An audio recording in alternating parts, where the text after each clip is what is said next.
All right, folks, buckle up because this week it's science class time. We're diving into the world of photodisinfection, which it's pretty fascinating. Got to tell you. We're speaking with a true pioneer in the field. His name is Dr. Nicholas Lobel. And Dr. Loebel is the brains behind Ondine Biomedical Incorporated. He's not your average researcher, okay? This man has gone from revolutionizing dental and medical devices with his cutting-edge photochemistry research, all the way to snagging awards for his work in antimicrobial photodynamics. God, there's a lot of syllables in this introduction, isn't there? And now Dr. Loebel is shaping the future of healthcare one beam of light at a time. You are going to enjoy this. This is a very fun conversation. Dr. Loebel is a charming motherfucker. And we talk about the power of light for disinfecting places that oftentimes can result in pretty severe infections. And wouldn't you know it, it's the damn hospital room. Yes, that's right. A lot of hospitals, a lot of people go to hospitals, they'll go in, they're thinking they're getting their thing fixed. And then when they get their thing fixed, they end up getting something that's, that their thing got fixed, but now they've got another thing. And that other thing is MRSA or something fucking awful. And so, so that's where Dr. Nick is coming into the picture. And I honestly, this is I love this conversation. I love Dr. Nick. I think he's fantastic. And stick around for after the episode. We will do a little wrap up and talk about some scientific discoveries in the world of radium and how it affected a few girls back in the 1920s in a really negative way. So you get your science and you get your history. How about that? All right, enjoy. And this is our conversation with our friend, Dr. Nicholas Loebel. All right, buckle up, fellas. It is science class time. We are diving into the world of photodisinfection with a true pioneer in the field, Dr. Nicholas Loebel. As the brains behind Ondine Biomedical Incorporated, Dr. Loebel is not your average researcher. From revolutionizing dental and medical devices with his cutting-edge photochemistry research to snagging awards for his work in antimicrobial photodynamics, there's a lot of big words here. He is shaping the future of healthcare one beam of light at a time. I can't wait to be beamed up in this conversation with Dr. Nick. But Dr. Nick, thanks for joining us. I guess like first and foremost, what the fuck did I just say there? What was any of that? Tell us a bit about your work, your research, and what light has anything to do with any of that. Thanks for that illuminating introduction. Hey, wow. Come on now. Yes. He's on fire, folks. So we at Ondine have spent 20 odd years developing this. It's been a lengthy and pretty expensive $250 million undertaking. Oh my God. This is a Canadian sourced and really extraordinary innovation, which we think is going to become a worldwide innovation. It is something that you will see coming to a hospital near you. We are now in all the major provinces anyway, but we are slowly beginning to see take up that is accelerating. We were probably doing 6 hospitals or so a year and a half ago, and we will be near 35, 40 this year. So people are really understanding the value of what we do. And it's really all about not using antibiotics. You're well aware that antibiotics, or if you're not, I'll tell you that they're a very fragile resource, right? Misused in many countries where there aren't even prescription requirements. In Canada, things are a lot more careful. In the US, obviously, in the UK. But we are really focused on preserving this resource for mankind. Antibiotics are really a product, as you know, of the Second World War and beyond. But there's a problem. The bugs that we're trying to kill are incredibly old compared to us. They're 3-4 billion years old. We're a couple 100,000 years old as a species. And they're designed to survive. 1 billion years ago, they saw all kinds of toxic compounds in the plants and in the animals around them. And they figured out the genetic construct needed to defeat all of those threats that were trying to eat them. And then all that got put in that junk genome that most animals have. Most of those genes are not conscripted at all. They're just sitting there for a day when a guy like me comes up with a new idea. And 20 years later, there's a real threat to their population. And they're like, what can we do? What the hell can we do now? Let's go look back in the genetic database and pull out from that a whole bunch of discombobulating alternatives. Well, we think we found the best one. We are using this system called photodisinfection. Now, what it's not is UV. UV is dangerous. UV harms human cells. UV is genetically damaging to cells. So you got to be very careful with UV on human cells. UV is fine on surfaces, but human cells, big no-no. Right. So, okay, what can you do? The reason we're using light is just to activate a particular molecule. It's a stain. It actually takes up in microbes, but not in human cells. That's a complex electrostatic thing, but that's what it does. It's selective for all bugs, fungus, virus, and bacteria. Doesn't attach well to your tissues. Okay. Then, when you illuminate it, it turns horribly aggressive to them. It uses a thing called a free radical that then is produced. It's the same way you kill bugs in your immune system. To kill a microbe in our immune system, we generally attack it with a free radical that we produce in an infection-fighting cell called a neutrophil or a leukocyte. We generally will produce these free radicals. But in a human cell, it's a tiny little factory. We produce a tiny, tiny amount of this stuff. We produce it in macro on the surfaces of tissues where there is an infection. So we sort of overwhelm the microbe really quickly with this huge free radical-induced stress. Doesn't harm the human tissue, but the bug is killed so quickly, it can't produce this resistance, which is significant in antibiotics. You use an antibiotic half a dozen times, you're pretty much resistant to it. You can use this hundreds and hundreds of times. It's just the same in the last time as it was the first. And that's really the core value proposition, an incredibly safe compound until you illuminate it with the right amount of laser light at the right color, at the right energy for the right time, and then you kill everything on the surface. And then from there, you go on to all the clinical benefits of why such a broad spectrum, potent disinfectant works. Okay, so I want to. Before you say that, I am curious. Is what you were saying that you invented the way to actually go to a tanning salon and get a tanning salon that won't cause you a tan that won't cause cancer? We have nothing to do with UV. Quite the opposite. The light doesn't cause any damage to you that's detectable. Well, okay. How about this? I said, supposing you brought the light inside the body, which you can do either through the skin or in some other way. And I think you said you were going to test that too. So we'll see maybe the whole concept of light, the way it kills in 1 minute. That's pretty powerful. That was a quote from Mr. Donald Trump when he was president. And he was talking about COVID, eliminating COVID through light in the body. Everybody lost their fucking minds when he said that because it sounded crazy. But what's interesting right now is that what I'm hearing you say is sort of in line with that. And so, not to make this fucking political, but I am curious, when he was spouting that stuff, which he probably shouldn't have, because he was probably talking about stuff that is like not even, on the market at this time, however many years ago that was, 3 or 4 years ago.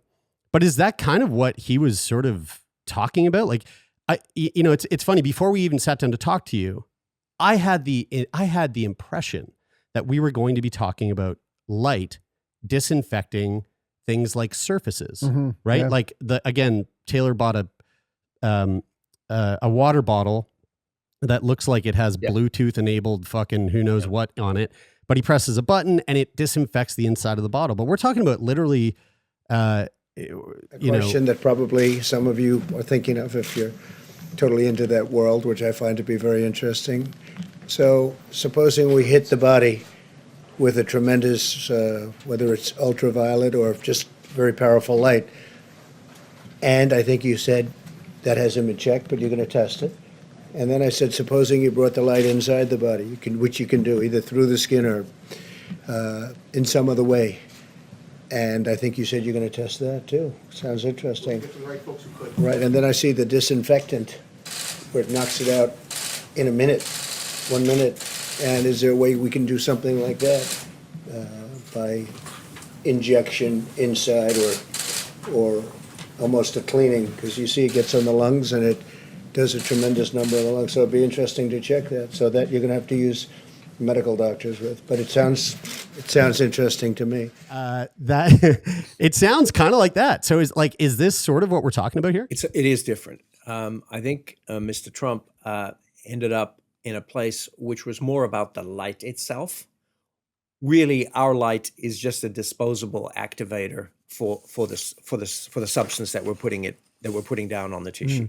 So if we're disinfecting your nose, okay, because you breathe bugs all over the hospital operatory, the nursing staff, and your own wounds.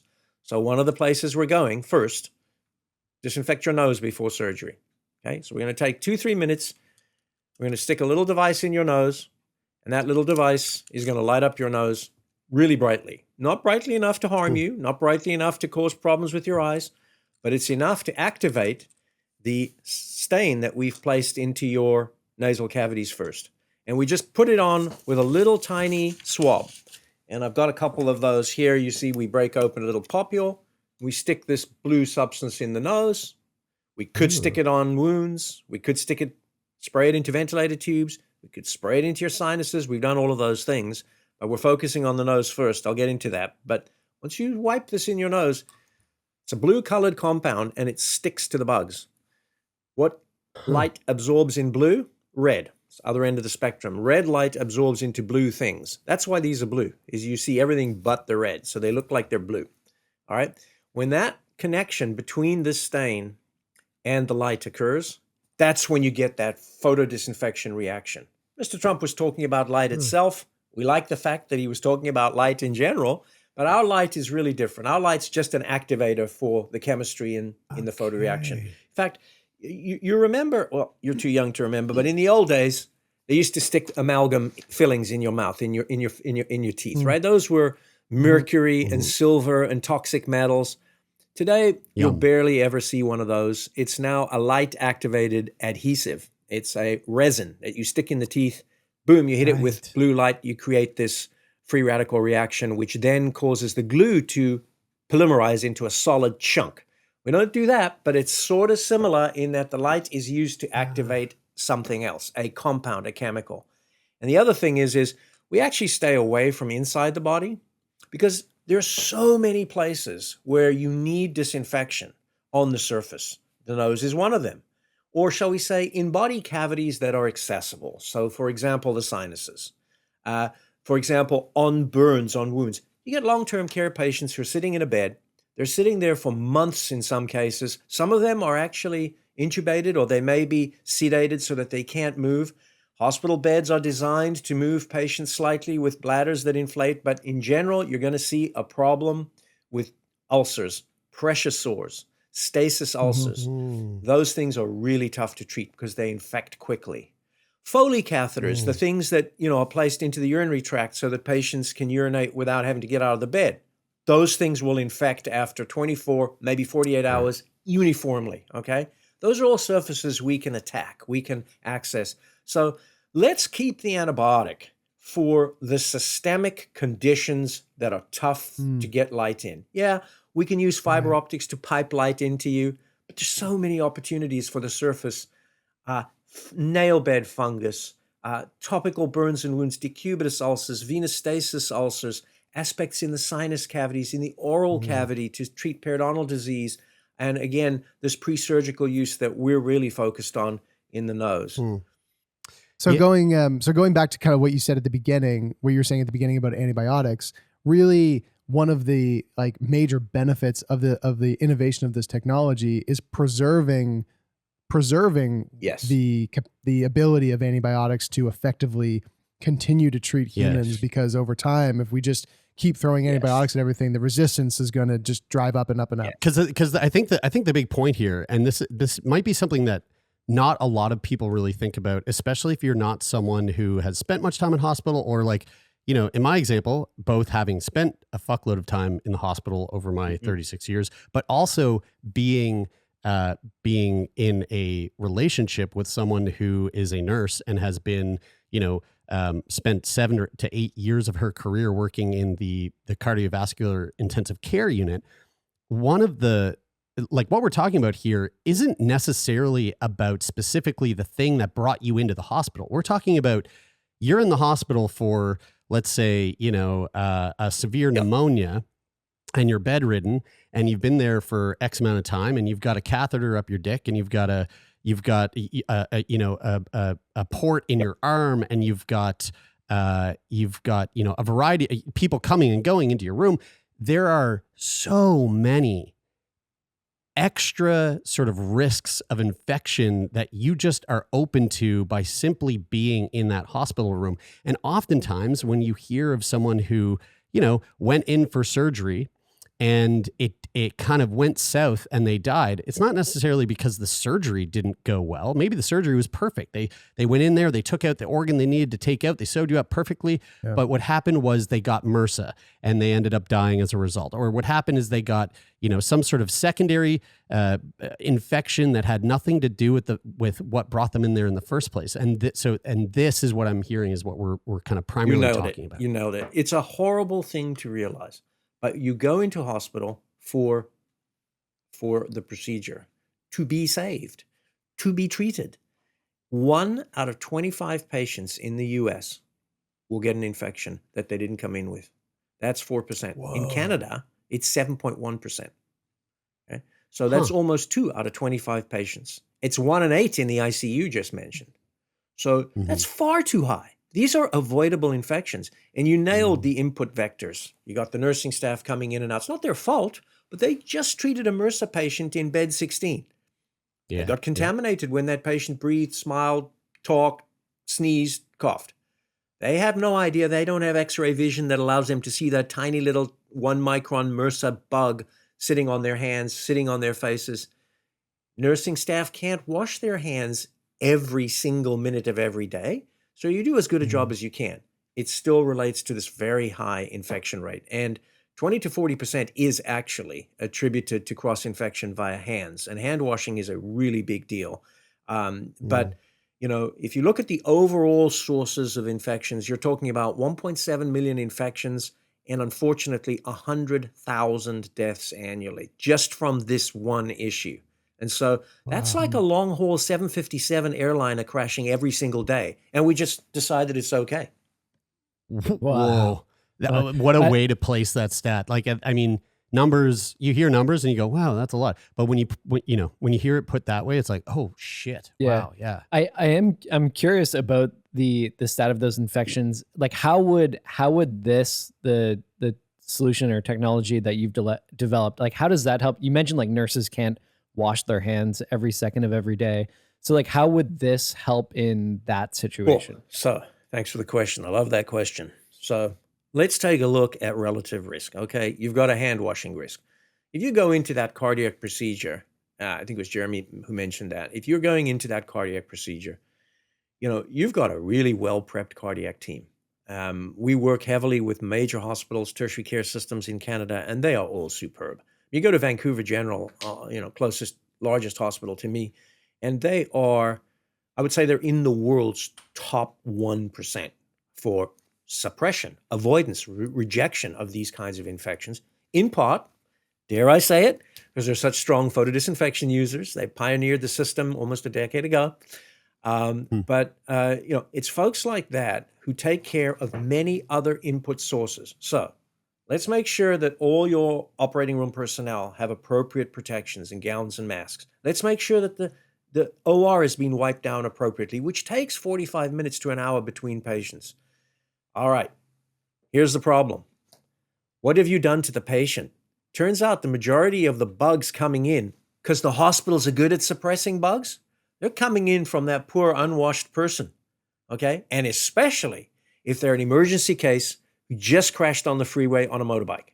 You can't prep them. You can't give them the antibiotics that are going to kill all the bugs for a nice 5 days beforehand. You can't give them the stuff in the nose that will block all the nasal bugs. So you just bring them into the hospital and you hope, okay? Well, today's approaches are too slow. Enter photodisinfection. You got 2 minutes to take all those bugs down by 99.9+%. And boy, they're everything. They suppress everything because you don't know the role of fungus, virus, and bacteria. So if we had a stat way to destroy these bugs safely, we could use them on emergent patients. We could use them on the 3 a.m. patient coming out of a spine surgery unit with a tumor and goes down at 3 a.m. and can't walk. We could use them even one day, maybe not today, but one day on nursing staff, so that the nursing staff also can gain access to this. We know that it's used off-label there. A lot of nursing and surgical professionals are using the system, but it's on label by Health Canada after a lot of clinical and preclinical work for the reduction of these pathogenic microbes. So it's the patient who's contributing to the bugs that are infecting their own incision. How long for? The surgery might take 2 hours, and 24 hours later, the primary wound is closed. You've got compressive bandages, you've got sutures, you've got a lot of medications in that patient. You just need that protection over the period of surgery. You don't need it for a week or 10 days. Right. In fact, if you did do it for too long, you'd harm the good bugs. You'd harm the microbiome. You'd make the patient develop weird infections like Candida albicans infections. So you really want a short-acting, ultra-powerful disinfectant, and that's what we have. And yeah, the downstream benefits are numerous. We see 50% reductions in these infections. So there gives you a sense of how many are coming from the nose. Okay, hospitals we deploy in are routinely seeing 40, 50, and some cases over time 80% reductions. There's a hospital in the northwest of your country, I'll leave it unspoken, that was at 100% infection rate for all orthopedic procedures. When we got the call, they said, we're shutting down. We need to rip out the HVAC systems.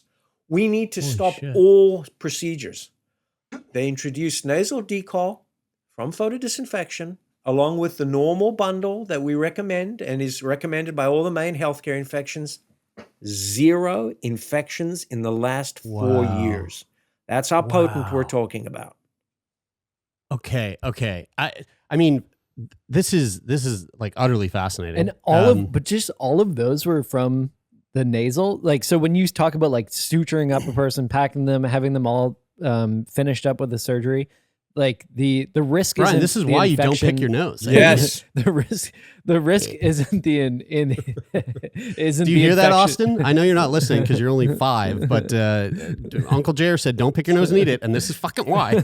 But the risk isn't the infection at the wound site. It's actually that infection that is coming in through the nasal passage in these cases that you're talking about. Let's think of it this way. You're going to clean, I don't know. You're going to clean a dish that you used to eat dinner on, and you cleaned, it was really covered in, beef juice. And you cleaned every little bit of that plate, but you missed a spot. You missed 1 inch in the center of the plate. Where is the contamination going to come from? Not the places you cleaned, okay? Well, often hospitals are missing a spot. They're missing the nose. In fact, one of our ads says, Doc, you missed a spot. Okay, you can do your hands.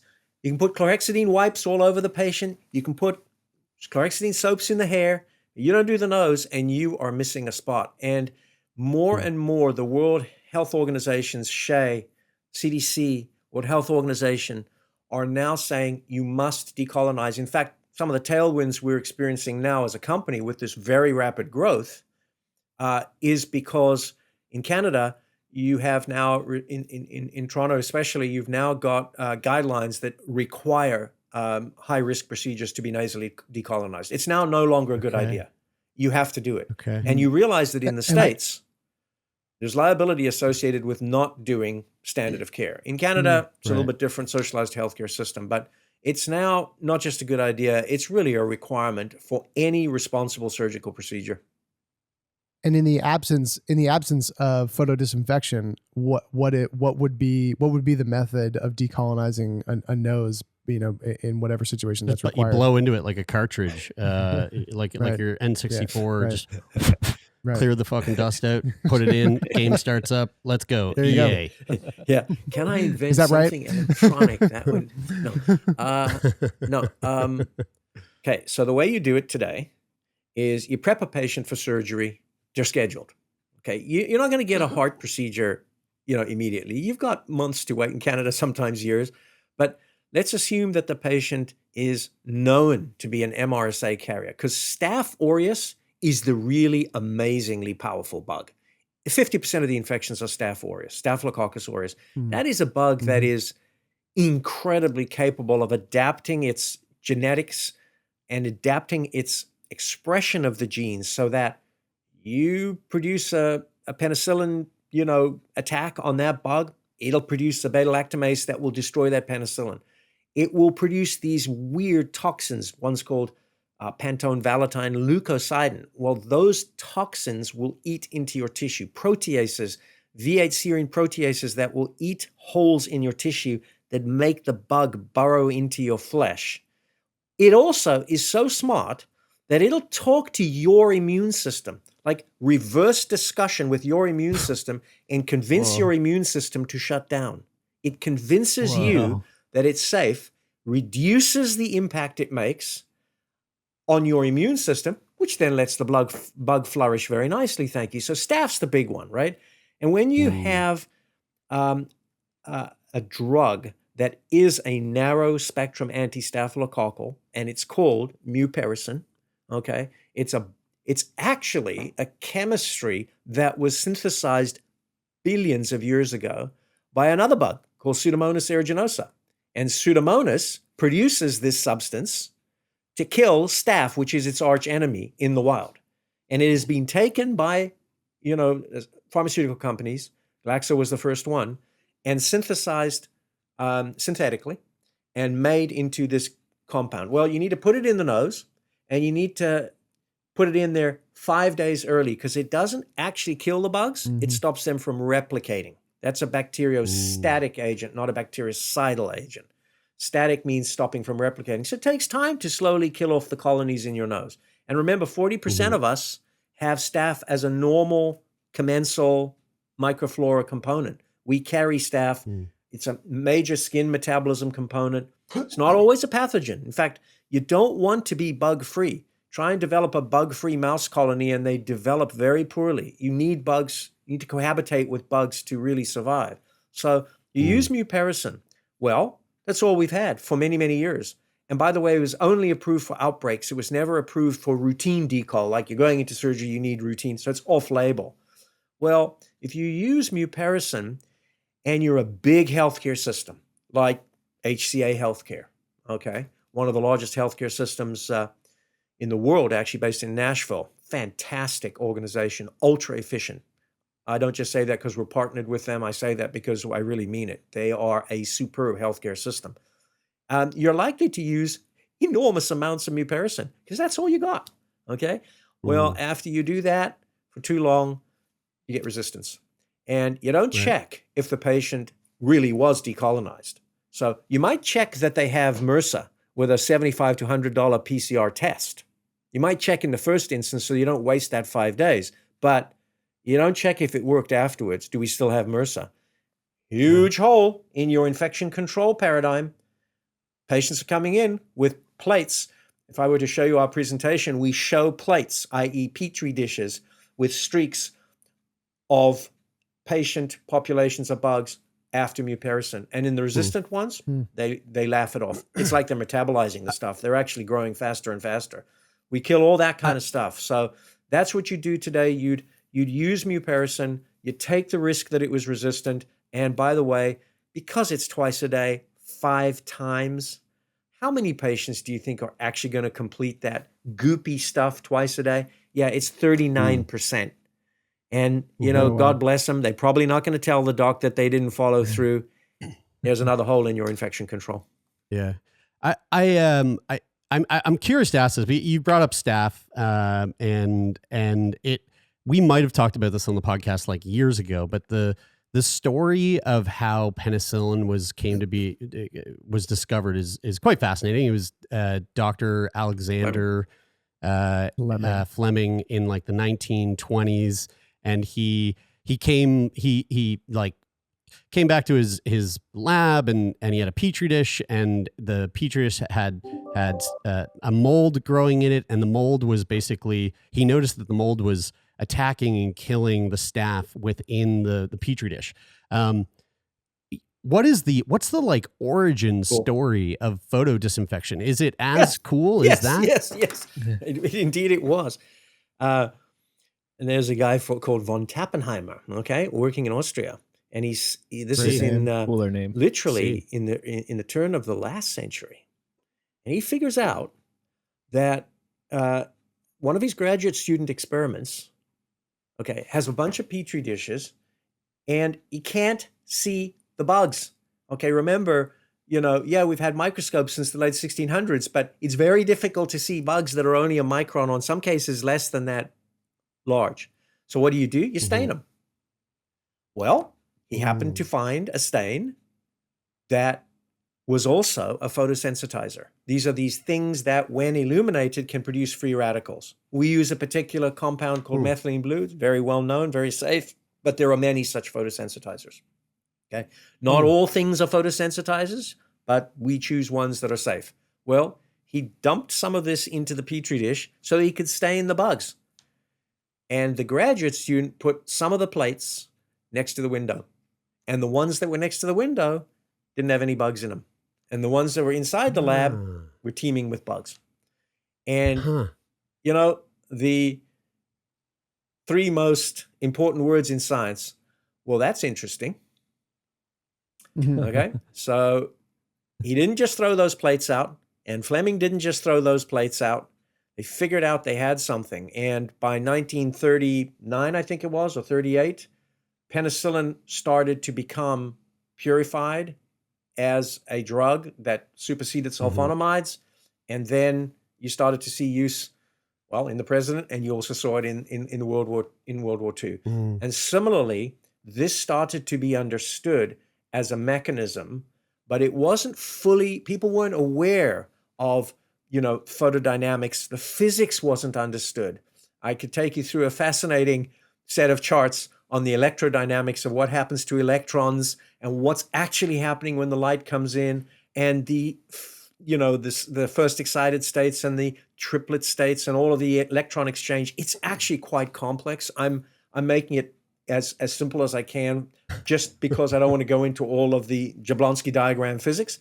But having said that, when he realized this was occurring, they started to use these compounds, and they weren't as aware of the contribution of light as they should have been. And so, even in the First World War, methylene blue was used to paint on wounds. They didn't realize that when you had that blown up knee exposed to the sunlight, you were effecting potent disinfection. They just knew that sometimes these patients would dramatically recover. And so methylene blue became a standard issue in armies of World War I, okay? And in fact, orally. One of the things about methylene blue is not well absorbed when you take it orally, so you pee blue. And these soldiers would argue that, everywhere they see blue, including at the loo, where they take a pee. Okay, so it's used today actually for some of that purpose, used as a urinary analgesic and antiseptic, but that's a completely different pharmaceutical use. The idea that it works powerfully as a disinfectant was pioneered by some early researchers. One of the most important ones was in actually as late as the 80s, early 80s, a man called Mike Wilson, Professor Mike Wilson, working at University College London in the UK.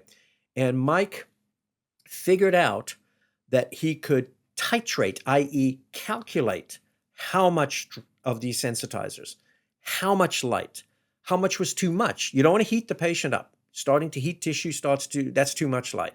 But too little light, you're not going to produce enough radicals.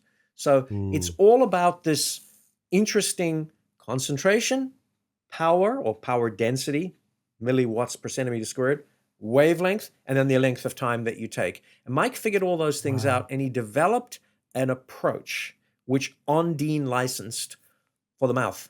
He said, where's one of the best cases we could use this? Where could we really go that makes a difference to humans? Where do we use a lot of antibiotics that we might not need to? And he figured out it was in dentistry. It didn't harm that he was a professor of an Eastman Dental Clinic. It was actually Eastman Kodak who were a camera company, as you know, and they actually sponsored some of this early work. But he figured out that we use a lot of antibiotics in the mouth. If you just put this blue substance into these lesions in the mouth, these periodontal lesions, bring in the right light guide with a nice, shaped instrument with a nice little tip that's disposable, hold it in that area for a few minutes, you're going to disinfect the area. And we commercialized that into a product called PerioWave. That was spun off to private equity, but we have a very interesting legacy in the mouth from that. And it was because we recognized that gram negatives, gram positives, fungus, and a whole bunch of interesting things related to virus and potentially to immune system interactions were occurring. There are these weird lesions in the mouth where it looks like you've got white lesions, but there's no fungus there. It's generally considered an immune system dysregulation, something called pemphigus, or a delamination of the basal membrane. Particularly ethnic groups are susceptible to it more than others. It could really affect that. And so it began to be quite a significant product in the oral cavity. And when we realized that, we decided to go for other indolent, recurring, damaging infections. And the place we ended up was in your sinuses, because there's so many people, like 500,000 miserable people every year for whom surgery, steroids, and antibiotics are not working. Why? Because the infection's on the cavity side. If I give you an oral thing, I have to attack that from the blood side. So I have to get from the blood, through the bone, through the tissues, and then into these thick, wodgy films in your sinuses.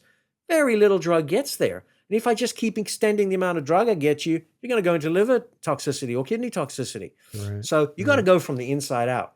We figured a perfect opportunity. We spray this substance into the sinus cavities. Yeah, it's a bit more of a complex procedure. You got to get access there. You use a specialized catheter. My God, the results were spectacular.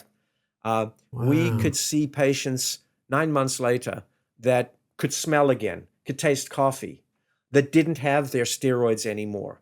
I mean, like 10 times the standard of care. We iced that program. It's called SinuWave in favor of this anterior nares, or this nostril decol, because actually HCA came to us and said, guys, you got to help us. Okay.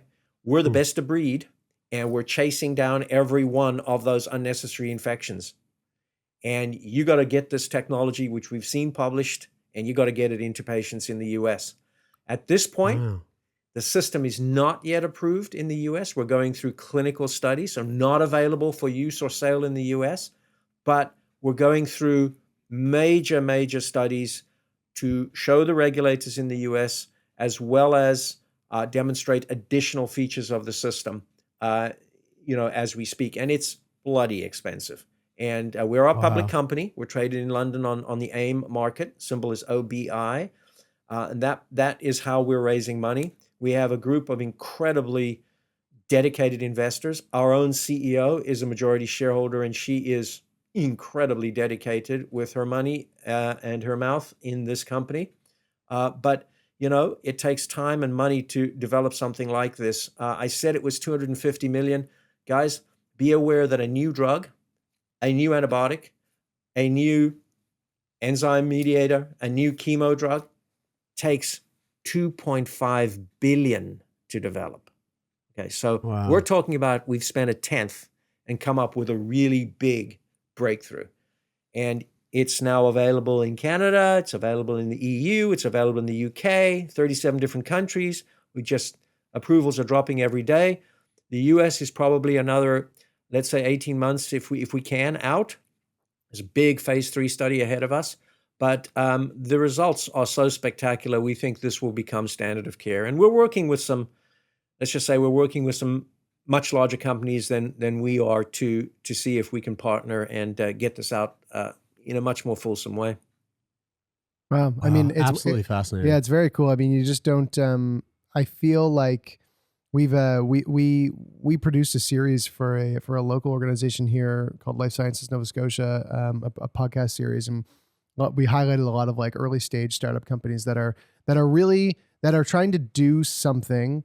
And the reason I bring this up is because they're trying to do something that is tackling a problem that has that their main competitor is the status quo. And that feels like a very similar sort of vibe to what you guys are probably facing. Like just changing something that's been the same thing that people have been doing for so long is like that's like can probably be like the biggest hurdle.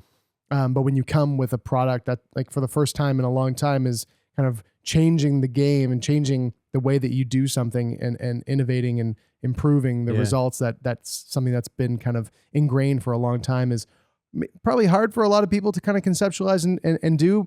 But once you kind of get that momentum and get the results is a big game changer. The thing I like about this conversation too is that like it's challenging the status quo, which is that most people think that Dr. Nick is stupid. Not you, Dr. Nick, but all Dr. Nicks are just stupid because Dr. Nick on The Simpsons was so stupid. But you're really challenging that stereotype that not all Dr. Nicks are the same. And because you are obviously clearly intelligent. I'm curious, Dr. Nick, on the like financial side of of getting this into hospitals. One of the challenges that we heard in doing the series that Taylor was talking about is this idea that I'm imagining that if you're going into a hospital that doesn't have a specific protocol in place to address this situation, or one that is like really not sufficient, but really doesn't, because it's not sufficient, doesn't really cost that much to implement. On the surface, it's like, well, we do this thing, it doesn't cost that much. You know, we know there's this problem, but like we have to really see some good data to show us like how much money you could save if we're going to pay to invest in these devices that are going to come in and, you know, hopefully remediate this problem. What is it like trying to cut through the red tape in that situation to get a new innovation into the hospital that costs more money to the hospital? You guys have been around the block, I see. Okay. Now we're going to move from the product to a very difficult thing. As you correctly said, both of you have said, changing standard of care in medicine is really hard. As the FDA told us in a recent Type C meeting that we had with them, guys, if you get through your phase 3 with flying colors, you're not in a few hundred orphan patients, you're in millions and millions of patients. Okay, so got a very good preclinical and clinical workup. Phase 2 was very good outcomes, also in an HCA hospital. But, okay, so let's get through it and let's see how we can affect medicine. Well, you know, some high percentage, and I think it's on the order of 8 to 10% of all new drug applications, because this actually is classified differently in the US as an NDA. They fail because of that commercial take-up, and the headwinds against them are status quo. I don't believe in the conspiracy theories that, you know, big companies have vested interest and they're going to market, you know, implicitly and explicitly against you. Yeah, maybe there's some of that, but it's really about the fact that healthcare systems are overburdened. And when you get an incredible new approach like this, there is going to be some marginal cost to get it in. We try and minimize it. This thing is currently, you know, being charged out at less than $100 a treatment because we want this adopted. We could make vastly more profit. We try to keep it affordable for everyone to the point where, you know, the reimbursement agencies don't worry about it, etc. So, okay, one of the ways you can break in is by using an early adopter, a company or an entity that understands the value proposition biochemically, medically, operationally, financially. And we found one. or they found us, and that's HCA Healthcare in Nashville. If you have such a big organization, it's a $70 billion company, right? Public company. If you have such a big organization saying, yeah, we're best of breed, but we're chasing zero. And that is where you need to go into these modern, extremely innovative things. And we don't like the resistance generation of mupirocin. By the way, they looked at some other competitors. They looked at agents that you wipe in the nose that you would use elsewhere in surgery and decided that those were less effective than even mupirocin. And FDA has concerns with other approaches that are not licensed properly, et cetera.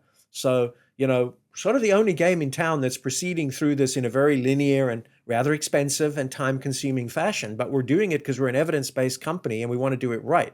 You get one of those folks behind you and they adopt, and you start seeing all the other hospitals going, well, if they're doing it, we got to do it because they're the best of breed. I mean, they provide the data to the CDC and the FDA for epidemiology in the States. And then you get folks like Liz Bryce, who are infection control specialists at, you recently retired, but taken over by a fantastic young man called Titus Wong, who's the head of infection control at Vancouver General. These people, you guys should know these names because these are the Fleming-type pioneers. These are the guys in Canada who said, damn it, we're going to give this a chance and we're going to watch and we're going to publish. John Street, spine surgeon, who's used this now.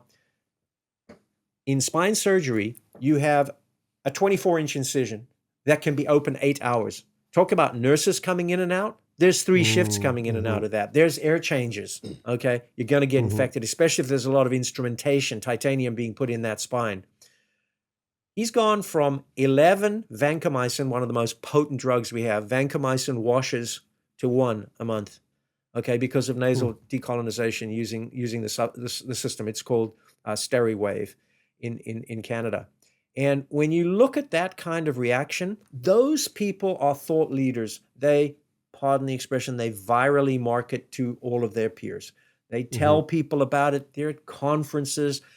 We don't do a whole lot of trade shows and all that. We're a tiny 40-person company. We don't have a lot of resources yet, but we're growing so fast that we think that kind of thing, putting really good benchmarks in various big hospitals and then starting to see the results. Now, it really helps if you're really good, okay? We just opened up our first 2 national health system hospitals, NHS systems in the UK. They didn't want to adopt on Canadian data or on preclinical data. They said, you got to show us. And so we took the time and the trouble and the money to go 6 months, 500 ortho patients, hospital called Pontefract in North Yorkshire. And they said, we will only do this if we get the outcomes that you've been talking about. And so they looked at their surgical site infection, antibiotic reduction, length of stay reduction, all the normal stuff. Those guys adopted 3 weeks after the end of the program. Then we just put out that press release, okay? It's going on to the NHS supply chain, years before you would normally expect because it works. It doesn't harm you when you get these 30, 40, 50 and higher reductions for such a quick intervention. So the tailwinds are there. You're absolutely correct. You got to get in the way of some of the headwinds, but ultimately, and I hate this phrase, but the world will beat a path to a better mousetrap. We're going to displace antibiotics where they shouldn't be used, and we're going to save the antibiotic, do our bit in saving the antibiotic for the systemic stuff, for the internal infections, for the bacteremias which are in your blood, the things that really, we really can't attack right now. So that's really how we address that. But I think it was Taylor, that's an extremely good point. That is, you don't want to go through all this and then fail because of that problem. That is a really important point, how you integrate into hospitals and so forth. We're very, very lucky to have such a patient-centric and, quite frankly, quality-centric organization like HCA behind us. Nick, this has been just truly like an absolutely fascinating conversation. I am so glad that we were able to pull this together because, you blew our minds. Very illuminating. Hey, No joke. And also you're a great communicator. Thank you. I mean, this is one of those things that we always really appreciate when we have guests on the show who are talking about really science heavy, complex things, but being able to distill it down into something that's digestible and also entertaining. So, Dr. Nick, thank you so much. We cannot wait to keep up with everything photodisinfectant as things move forward with you guys at Ondine, and we're rooting for you. I think this is you guys are you've hit something huge here. All right, well, just you and I, Bri, for the little wrap up here. Sweet. And we were talking about some medical breakthroughs with Dr. Lobel. We were With Dr. Nick. And it got me thinking, there's been a number of times on the show, especially when we were doing Feel Good Friday, where we covered like kind of the weird and like wacky medical sort of like surgical interventions, like from history, from like from a bygone era. Yeah. Well, this isn't like quite, trepanation. Yes, yeah, like trepanation or like surgery like certain surgery tactics from like back in the when your surgeon was also your barber. And for the uninitiated, trepanation is when they fucking drill a hole in your head. Yeah. Yeah. That's it. Dr. Nick's invention sounds like it does a hell of a lot more than just drilling a fucking hole in your head, When you hear drilling a hole in your head, you're like, obviously that didn't work. Yeah. I don't know. Maybe it did work to some degree. It's funny how and do you think that this is true? I know this might be a bit of an aside before we get into the story today, but do you think that like, I think back, 40 or 50 years and I think like how fucking dumb were people? Like, especially like 100 years back, like how dumb were we collectively? But do you think that is just like a bias to the current 100%, times? Like 100% it is. 100 it wasn't years that from we now, were dumb. It wasn't that we were dumb. We were smart as fuck. I mean, think about people like Galileo. Like, it wasn't like, there was just a couple of smart people in the world. It was we were smart, but we also only had a certain amount of information available to us at the time. right? You can fact check people, Yeah. so easily. It's So like, okay, do you think that we as a species right now are dumb as fuck? I don't. Right. I don't. But I'll tell you right now, in 100 years, They'll look back. they'll look back and say, how dumb were they? But like, Right. we know we're not dumb. We do a lot of dumb shit. I guess you could argue we are fucking dumb, and they probably would argue that they were fucking dumb based on the wars that they were going to. But like, you know what I mean? Like, I don't feel like I'm a dumb ape human. Yeah. I have intelligence. I have emotional intelligence. I have like, I can think about things and I can, ponder things and fuck. We have a goddamn podcast on CBC. We can't be dumb. It's funny because Some it's like conservative out there just tuned in, got so stoked. It's like as individuals, we like individually can be smart, but collectively we're still dumb. You know what I mean? Like I think we're only as dumb as the information that we are not privy to. Yeah. So like that doesn't make us dumb. That just makes us. We just haven't opened up a certain box yet. Uneducated. On the new topics. Yeah, right. We're not quite yet educated on those things. So, yeah. If you're uneducated, are you dumb though? Fuck. Well, this is the dumbest conversation I think we've ever had on the show. Okay, so we're not dumb. So what I'm about to read to you you might think is quite dumb.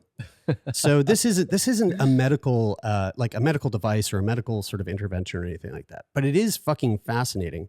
And it is within recent history. So this is about the story is about the Radium Girls. Okay. So the Radium Girls, quite a famous story. Some people listening to this are likely are already aware of this. There's a Radium Girls play that toured around. There's a TV show based on it. Some great podcasts have done like deep dives on the Radium Girls, like Stuff You Should Know, things like that. So the Radium Girls is a tale that takes place in the early 1900s, specifically in an era that was brimming with innovation and promise. And of course, this is right around the time where World War I was kind of popping off, okay? So there was a lot of like scientific new discoveries at this time. And one element in particular, which was like creating a lot of buzz, was called radium. Now, do you know what radium is, what it did, what it does, what it's used for? I don't, but I know it from the periodic table of elements. Sure. Okay. So radium was discovered by Marie and Pierre Curie. It was hailed as a miracle substance. That sounds like a Canadian discovery. It does, doesn't it? It glowed with an otherworldly light, which at the time was kind of viewed as this like beacon of the future. And it was so it glowed, that we used it in a lot of ways. And it was believed to have these health benefits, from curing ailments to enhancing vitality. Now, I think that all came to light to not be so true. I think that was a dumb assumption. People were captivated by the fact that it could glow. It could like literally glow. Okay. And it started to find its way into everyday products all over. So like cosmetics, fucking drinks. But most notably, it was used in dials in watches. So okay. So here's an image of some antique clocks and watches. Right. And you can see the radium, which glow is in the dark. Like, they just look like they're glowing in the dark. That's exactly it. The numbers, they'll paint it on the numbers, the 1, the 2, the 3. They'll paint it on the second hand, the hour hand, the minute hand. And so this was like a huge craze.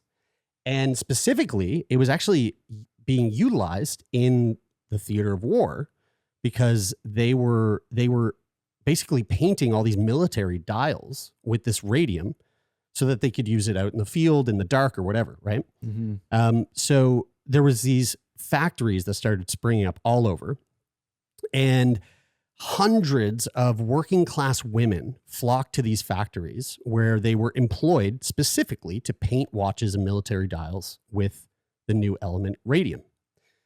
It sounds like radium just makes me think of radiation. Totally. And I just think that this is going to turn into some sort of nuclear disaster. Yeah, you're onto something there, Bri. So radium girls was the name that these women kind of took on. They started becoming known as the radium girls. And dial painting at the time, so again, this is back in the 20s, was an elite job for the poor working girls. This is before the 20s. This is like early 1900s. So radium girls, it was considered an elite job for poor working girls. It paid up to more than 3 times the average factory job at the time. And so those like 7 cents. Yeah, and those are lucky enough to land a position ranked, or unlucky enough, ranked in the top 5% of female workers nationally, giving the women financial freedom in a time of burgeoning female empowerment.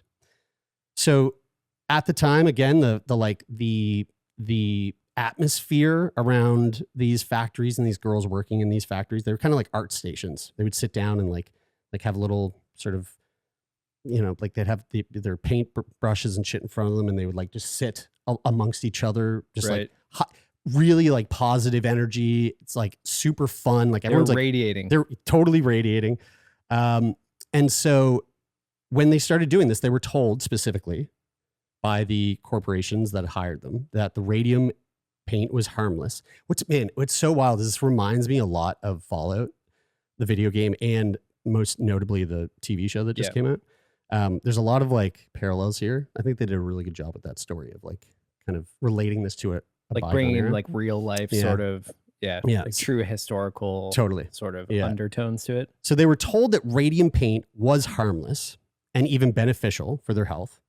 And so the girls would use this technique called lip pointing to ensure that the brushes stayed really fine tipped. So they would like be dipping the radium, painting, and then they would suck the brush to make it fine tipped, and then they would place the radium coated brushes between their lips, which is well, it's not good. This already felt like from the very beginning, this story felt ominous, and it felt like there was a dark bad thing about to happen. Yeah, but it just kept getting worse. Like it gets like they're using this radium paint in this like very social setting where they're all sitting down around it, like being exposed to it. They're And painting each then- other's faces and stuff. You and know, then like they're like licking the brushes. yeah. I'm picturing like a bunch of girls like on a slumber party having fun with like Yeah. glow in the dark paint, Yeah. except it's Boop. look at- radioactive. Yeah, totally. Yeah. And then they have a pillow fight.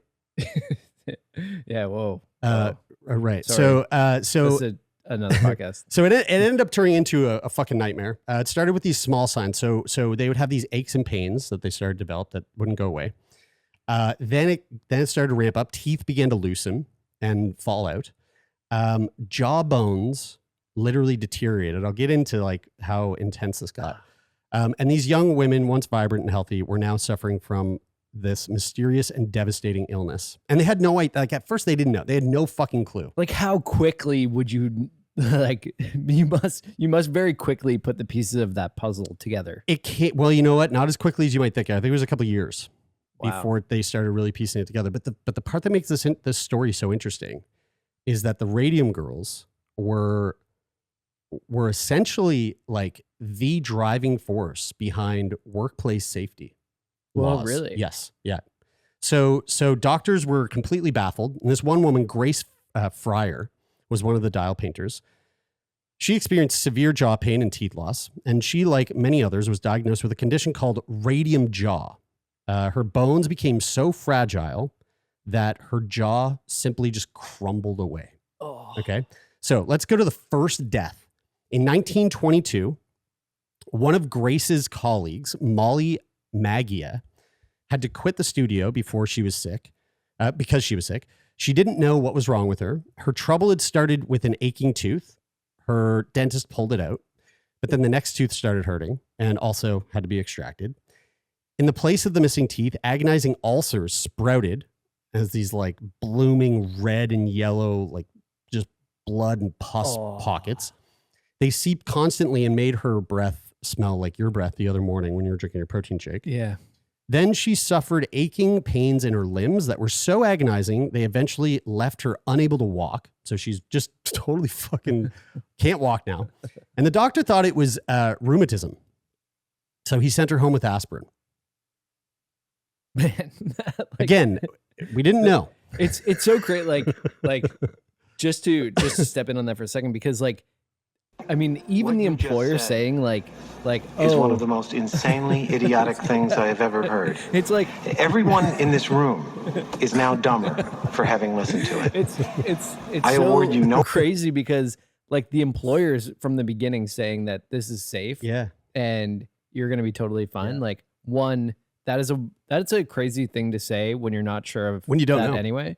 Well, yeah, I think they assumed, but they kept on saying that Yeah, even like- when the data came out, Totally. which is very, very, and very corporate. and like very and, corporate way you know, of dealing with things. It's interesting because like I started by asking like, do you think that, you know, people from 100 years ago were really dumb and like now all of a sudden we're smart, or do you think that people 100 years from now will think that we are dumb too? They absolutely will. And like, and you look Yeah. at like the things happening at Meta with Yeah. social media, Yep.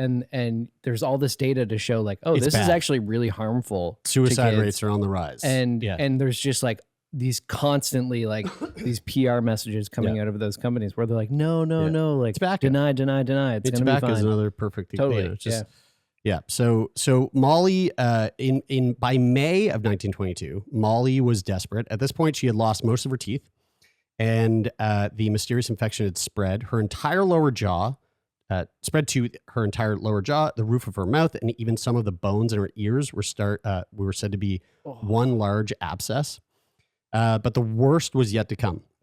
When her dentist prodded delicately at her jawbone in her mouth, to his horror and shock, it broke against his fingers. He removed it, not by an operation, but merely by putting his fingers in her mouth and lifting out her jaw. No. Only days later, her entire lower jaw was removed the same way.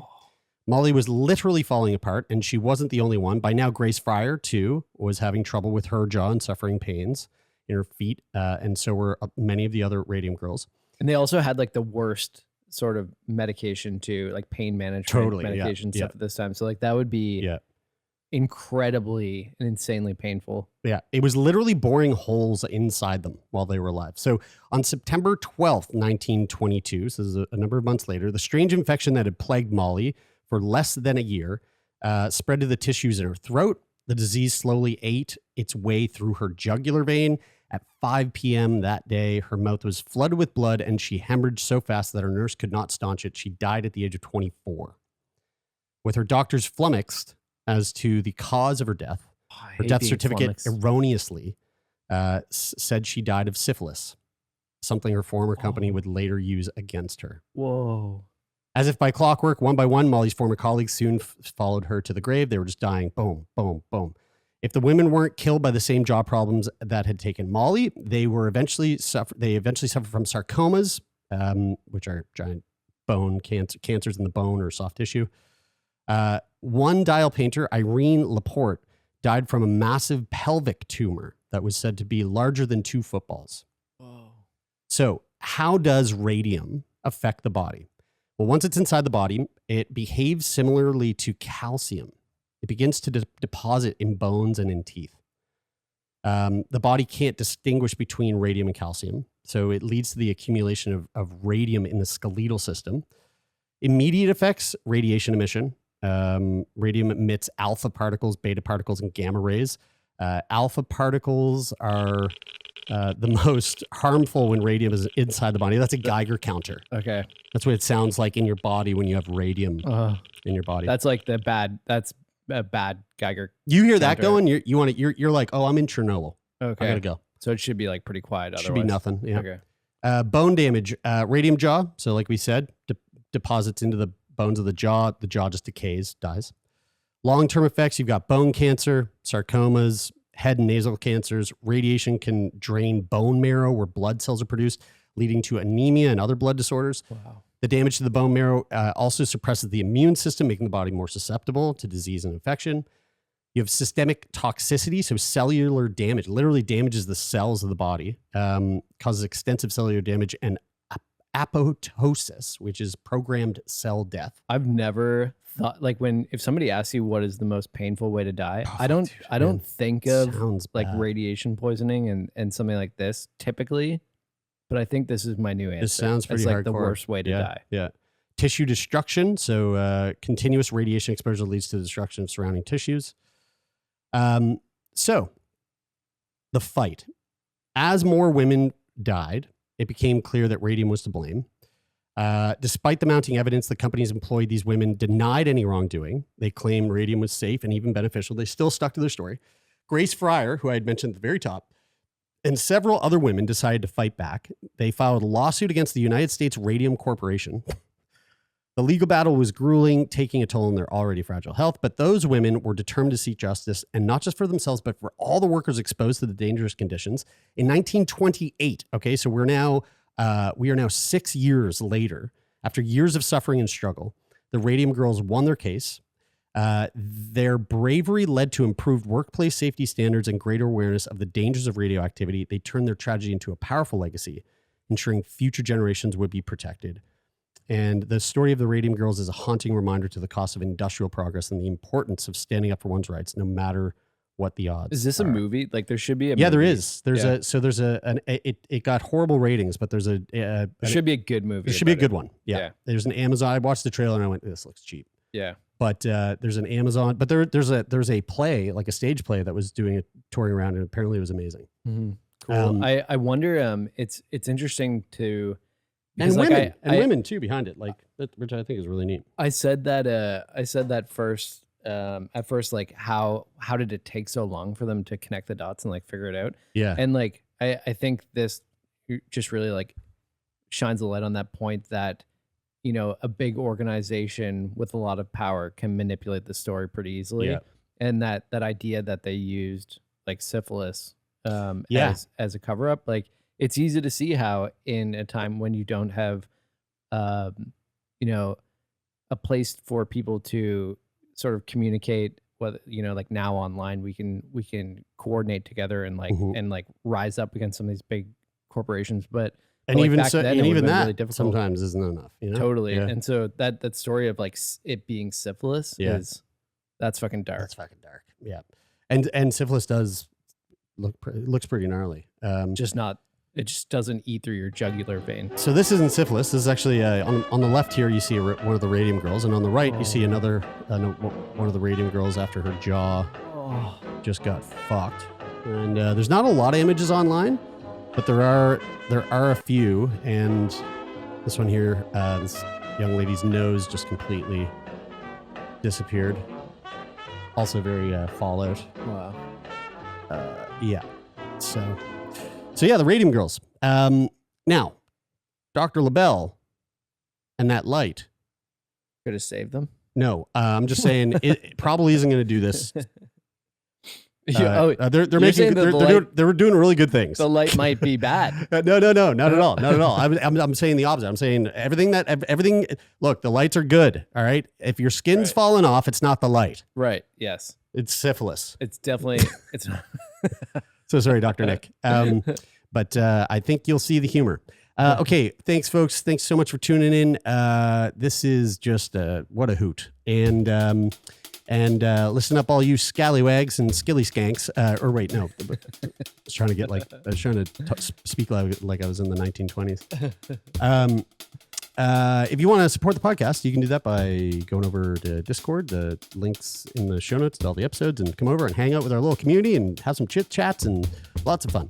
And then you can leave a rating and review on Apple Podcasts or Spotify or wherever you're listening to the podcast. That'd be great. We'd love that. And tell somebody that you love to listen to the show. We'd love that too. Yep. If you yourself want to be on the show, info@sickboypodcast.com. You can email us, or you can go to our website, sickboypodcast.com, and you can fill out a future guest form. We've got thousands and thousands of people waiting to come on the show.